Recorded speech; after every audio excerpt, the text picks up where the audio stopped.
Abroad education, abroad MBBS एक ऐसी चीज है जिसमें बात करने में लोगों को बहुत डर लगता है। जानते हो क्यों? क्योंकि उनसे कोई ये ना पूछ ले क्यों तुम्हारे बच्चे के कम नंबर रह गए क्या जो बाहर भेजना पड़ रहा है। अब आप मुझे एक बात बताओ, 25 लाख स्टूडेंट एग्जाम देते हैं, 1 लाख के आसपास सीट्स हैं, बाकी के 24 लाख कितने भी होशियार हों उनको एमबीबीएस मिल जाएगा क्या? और अगर किसी का सपना डॉक्टर बनने का है तो बस वो इस डर से उस सपने को छोड़ देगा क्या कि लोग क्या कहेंगे? एक बात याद रखना, life is not same for everyone. तो अगर आपको जाने का मन है ना तो आप सिर्फ अपने बारे में सोचो। ये सोचो कि आज से 5 साल बाद आप अपने आप को कहाँ देखना चाहते हो। किसी व्हाइट एप्रन वाले को देखकर ये सोचते हुए कि यार मैं भी कर लेता तो अच्छा था, या अपने को वही व्हाइट एप्रन पहने हुए देखना चाहते हो। ये तुम्हारी जंग है, ये तुम्हारी लड़ाई है, और इसमें मैं तुम्हारा तब तक साथ दूंगा जब तक तुम्हारे अंदर इस समाज से लड़ने की ताकत है। तो इन्हीं सारे डाउट्स को क्लियर करने के लिए मैंने ये सेमिनार किया था। अगर तुमको भी डाउट है तो मेरी टीम को कॉल कर सकते हो, फिर भी डाउट क्लियर ना हो तो मुझसे आकर मिल सकते हो। पर अपना सपना ये सोचकर मत छोड़ देना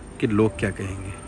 तो गाइज, मैंने आपको प्रॉमिस किया था कि मैं आपको एमबीबीएस अब्रॉड के बारे में डिटेल में जानकारी दूंगा, और मैं और मेरी टीम अगर आपको अब्रॉड जाना है तो उसमें आपकी मदद करेंगे। तो इसी सिलसिले में मैंने कुछ रिसर्च की है और कुछ कॉलेज हैं जो मुझे लगता है इंडियन स्टूडेंट्स के लिए बेस्ट है। और ऐसा क्यों लगता है ये भी मैं आपको बताऊंगा, पर पहले मैं आपको बता देता हूँ कि ये कॉलेज कौन कौन से हैं। इसमें से 2 कॉलेज किर्गिस्तान में है। Number 1 is Kyrgyz state medical academy यानी KSMA, दूसरा international school of medicine, in short IHSM। Next 2 colleges Kazakhstan में है। Number 1 is Caspian medical school, number 2 is Kokshetau state university.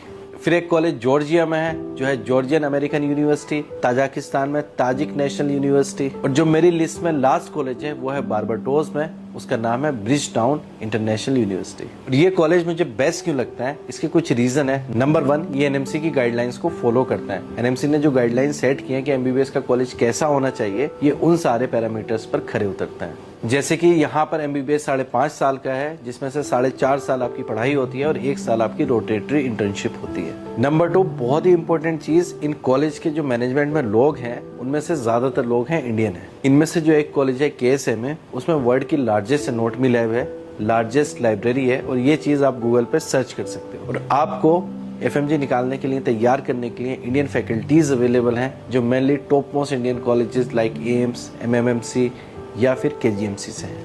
Modern technology पर ये लोग focus करते हैं, यानी कि आपको लाइव सर्जरीज दिखाते हैं, लाइव पेशेंट के राउंड दिखाते हैं, पेशेंट को कैसे ट्रीट करना है, कैसे डॉक्टर ट्रीट कर रहे हैं पेशेंट को, वो सारी चीज़ें जो फिजिकल नहीं हो सकती वो लाइव दिखाते हैं। और आप सर्च करके देखना, इन कॉलेजेस के FMG रिजल्ट काफ़ी अच्छे हैं। बाहर जाने के बाद खाने की बहुत ज़्यादा दिक्कत रहती है, तो इन कॉलेजेस में इंडियन कुक्स अवेलेबल हैं जो इंडियन खाना बनाते हैं, चाहे आप नॉन वेज खाना चाहो या वेज खाना चाहो। बच्चे क्या खाते हैं, कैसे पढ़ते हैं, कैसे रहते हैं, ये दिखाने के लिए KSMA और IHSM में हर साल पेरेंट टीचर मीटिंग होती है। तो पेरेंट्स को लेकर जाकर वहीं उसी एनवायरनमेंट में रखा जाता है जहाँ पर बच्चे रह रहे हैं, वही खाना खिलाया जाता है जो बच्चे खाते हैं, ताकि पेरेंट्स को कॉन्फिडेंस आए कि उनका बच्चा सही से रह रहा है, सही से खा रहा है, सही से पढ़ रहा है। एक और चीज़ जो हमने डिसाइड की है ताकि बच्चे वहाँ जाकर अच्छे से पढ़ाई करें, हमने ये डिसाइड किया है कि जो भी बच्चे वहाँ जाकर टॉप करेंगे उनकी नेक्स्ट ईयर की फीस हम माफ़ कराएंगे। मैंने तो जो रिसर्च किया है उसके आधार पर बहुत सारे पॉइंट्स आप लोगों के सामने रख दिए, कॉलेजेस के नाम भी आप लोगों को बता दिए।